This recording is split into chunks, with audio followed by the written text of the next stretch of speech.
अगर आपकी शादी विवाह में लगातार अड़चनें बनी हुई हैं, अड़चन जो है वो ख़त्म ही नहीं हो रही है, शादी के योग नहीं बन पा रहे हैं, आप कई उपाय कर चुके हैं, पूजा पाठ कर चुके हैं और आपके माता पिता हैं उन्होंने भी अगर आपके लिए कई पूजा पाठ कर लिया है, अपने बच्चों के शीघ्र विवाह के लिए कई उपाय कर लिए हैं, लेकिन अभी तक अगर उपाय का कोई भी फल नहीं मिला है और आपकी शादी की जो अड़चन है वो ख़त्म ही नहीं हो रही है। रिश्ते बहुत आते हैं लेकिन रिश्ता जो है वो पक्का ही नहीं हो पाता है।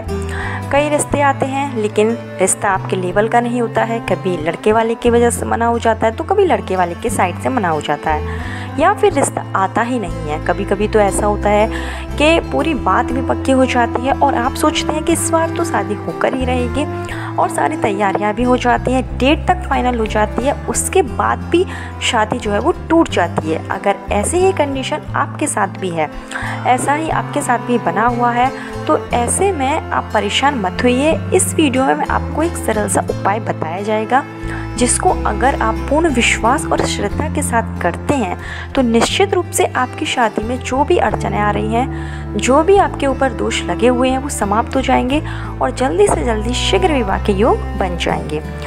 शादी में जो अड़चनें आती हैं वो क्यों आती हैं? तो शादी में अड़चन आने के कई कारण हो सकते हैं।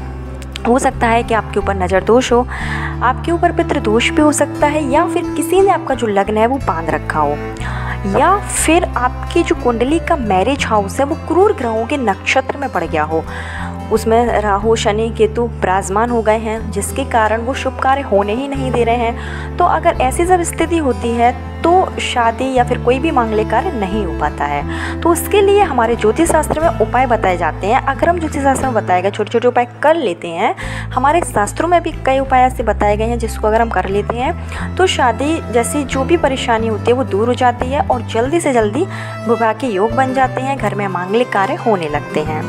तो यहाँ आपको बता दें कि यह जो उपाय है मैं आपको बता रही हूँ वो बच्चे तो स्वयं कर ही सकते हैं, लड़का हो या लड़की वो अपनी स्वयं के विवाह के लिए ये उपाय कर सकता है। इसके अलावा जो माता पिता हैं वो भी अपने बच्चों के लिए उपाय कर सकते हैं। साथ ही साथ अगर आपकी बहन है वो भाई के लिए भी ये उपाय कर सकती है, भाई है वो बहन के लिए भी उपाय कर सकता है। घर में जो भी खून का रिश्ता हो वो सारे लोग एक दूसरे के लिए अगर चाहते हैं तो उपाय कर सकते हैं। जिसकी भी शादी में परेशानी हो रही है उसके लिए उपाय कर सकते हैं। तो चलिए उपाय की शुरुआत करते हैं, लेकिन उससे पहले हमेशा की तरह आपसे मेरा निवेदन है कि अगर अभी तक आपने मेरा चैनल छोटी बहू डेली टिप्स को सब्सक्राइब नहीं किया है तो चैनल को सब्सक्राइब जरूर कर लीजिए। वीडियो पसंद आए तो लाइक कीजिए, कमेंट बॉक्स में हर हर महादेव या जय मां लक्ष्मी जरूर लिखिए, जिससे कि मां लक्ष्मी की कृपा आप पर और आपके पूरे परिवार पर हमेशा के लिए बनी रहे। तो चलिए आपको बताते हैं कि आपको क्या करना है। तो आपको इस उपाय के लिए क्या करना है कि एक पान का पत्ता लेना है और साथ में आपको लेना है एक सुपारी, जो फूल वाली सुपारी आती है वो आपको लेना है। साथ ही साथ जो आप पान का पत्ता लेंगे, पान का पत्ता कहीं से भी कटा पिटा नहीं होना चाहिए, साफ़ सुथरा स्वच्छ पान का पत्ता लेना है, इस बात का ध्यान रखिएगा। और आपको लेना है एक हल्दी की गांठ, आपको एक हल्दी की गांठ ले लेना है। ये चीज़ जब आप ले लें और साथ में ही एक लोटा आपको अपने घर का स्वच्छ जल लेना है और ये चीज़ें लेकर आपको पहुंच जाना है शिवालय में। तो कहीं भी आपके घर के आसपास शिव मंदिर हो वहाँ पर आप चले जाइए और वहाँ पर जाकर सबसे पहले आपको शिवलिंग के ऊपर जो आप जल लेकर गए हैं वो आपको जल चढ़ा देना है, श्री शिवाय नमस्तुभ्यम का जाप करते हुए। उसके अलावा आपको पान का पत्ता, उसके ऊपर सुपारी रखकर और हल्दी की गांठ रखकर ये आपको शिवलिंग के ऊपर अर्पित कर देना है। शिवलिंग के ऊपर आपको जो अशोक सुंदरी की जगह है उस जगह पर आपको यह पान का पत्ता चढ़ाना है, उसी के ऊपर आप सुपारी रखना है, उसी के ऊपर आपको हल्दी की गांठ रखनी है शीघ्र विवाह की कामना करते हुए। इसके बाद में आपको क्या करना है कि इस मंत्र का आपको जाप करना है। आप ओम नमः शिवाय का जाप कर सकते हैं, नमः शिवाय का भी जाप कर सकते हैं। तो मंदिर में कहीं पर भी जहाँ पर भी जगह हो वहाँ पर बैठकर आप ओम नमः शिवाय का 108 बार जाप कर लीजिए। ज़रूरी नहीं है कि आप शिव जी के सामने ही बैठकर आप जाप करें, क्योंकि जो मंदिर है वहाँ भीड़ वगैरह हो सकती है। तो जहाँ पर भी आपको जगह मिले आप वहाँ पर शिव जी के नाम से 108 बार ओम नमः शिवाय का जाप कीजिए, शीघ्र विवाह की कामना कीजिए। अब अगर माता पिता कर रहे हैं उपाय, तो जब वो उपाय करेंगे, जब वो मंत्र का जाप करेंगे तो जिस बच्चे के लिए आप कर रहे हैं उस बच्चे का स्मरण आप अपने ध्यान में रखिएगा। और अगर बच्चे कर रहे हैं तब तो कोई बात ही नहीं है, आप इस तरीके से आप कर सकते हैं। आपको बता दें, यह जो आपको काम करना है, यह जो आपको उपाय करना है, वो आपको करना है पूर्णिमा से 5 दिन पहले। तो किसी भी महीने की पूर्णिमा से 5 दिन पहले आप इस उपाय को शुरू कर सकते हैं। जैसे कि पूर्णिमा से 5 दिन पहले एकादशी आती है, तो आप एकादशी से इस उपाय को शुरू करेंगे और पूर्णिमा तक 5 दिन तक आपको लगातार यह उपाय करना है। किसी भी महीने की पूर्णिमा से मतलब कर सकते हैं आप, किसी भी महीने की एकादशी से आप यह जो उपाय है वो कर सकते हैं। इसके अलावा आपको एक उपाय और करना है।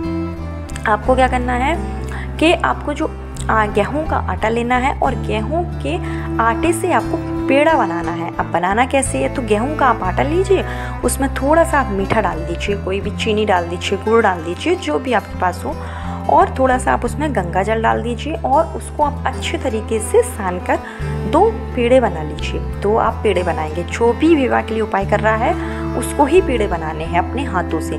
तो आप पेड़े बना लीजिए। इसके बाद आपको थोड़ी सी हल्दी दोनों पेड़ों पर रख देना है।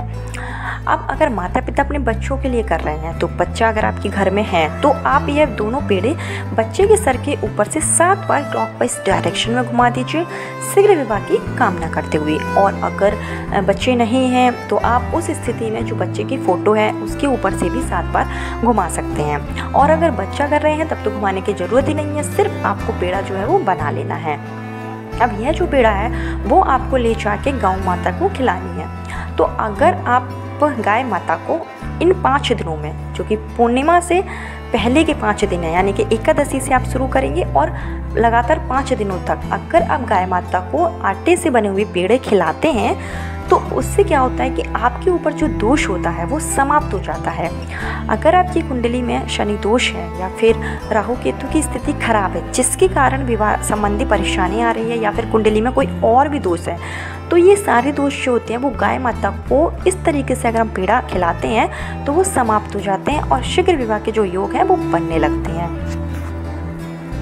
क्योंकि अगर हम गाय माता की सेवा करते हैं या गाय माता को जो भी चीज़ खिलाते हैं तो गाय माता जो होती है उसमें 33 कोटि देवी देवता का वास होता है, जिससे कि हमें एक साथ 33 कोटि देवी देवता का आशीर्वाद प्राप्त होता है और हमारे जीवन की सभी परेशानियां दूर हो जाती हैं। तो ये 2 सरल से उपाय थे जिसको अगर आप इन 5 दिनों में कर लेते हैं, ये जो 5 दिन होते हैं एकादशी से लेकर पूर्णिमा के बीच के जो समय होते हैं ये बहुत ही शक्तिशाली समय माने जाते हैं, बहुत ही पवित्र समय ये माना जाता है।